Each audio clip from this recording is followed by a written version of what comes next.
کل سونے دا سلطان میرے گھر آ گیا۔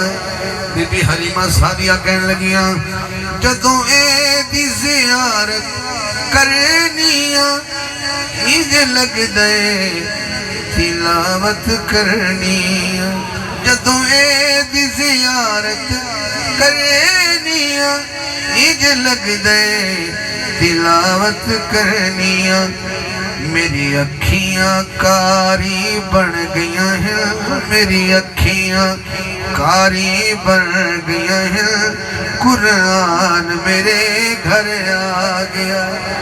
بی بی حلیمہ پاک کہنے لگیاں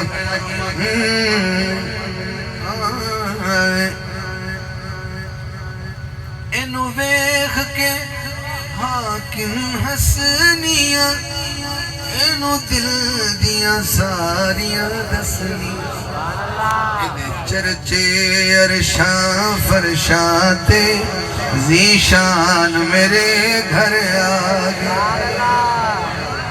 بھائی نواز صاحب دی فرمائش آئی، یکدم میرے کانج بھائی نے کہا کیسے سمجھیں گے تیری شان زمانے والے، اس وعدے نال کہ اس بات کوئی فرمائش نہیں ہوئے گی۔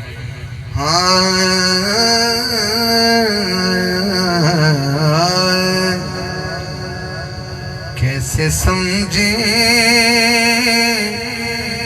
کہ تیری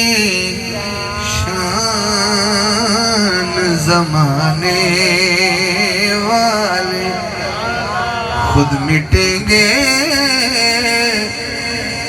وہ تیرا نام مٹانے والے۔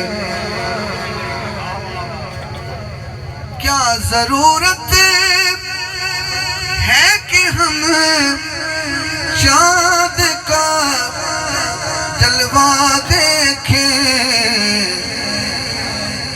ٹھہرو ٹھہرو کہ ہے وہ زلف ہٹانے والے، ٹھہرو ٹھہرو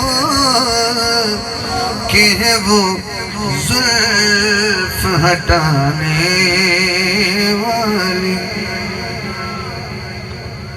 اگر آپ محسوس نہ کریں، اگر آپ محسوس نہ کریں جیسے کہ آپ کر جاتے ہیں تو میں سیکنڈ لاسٹ شیئر پڑھنا ہوں۔ آپ فرمیشن مجھے پتہ ہے آپ کے دل میں بہت ہے، لیکن وقت کے ساتھ اس کی اجازت اب نہیں دیتا۔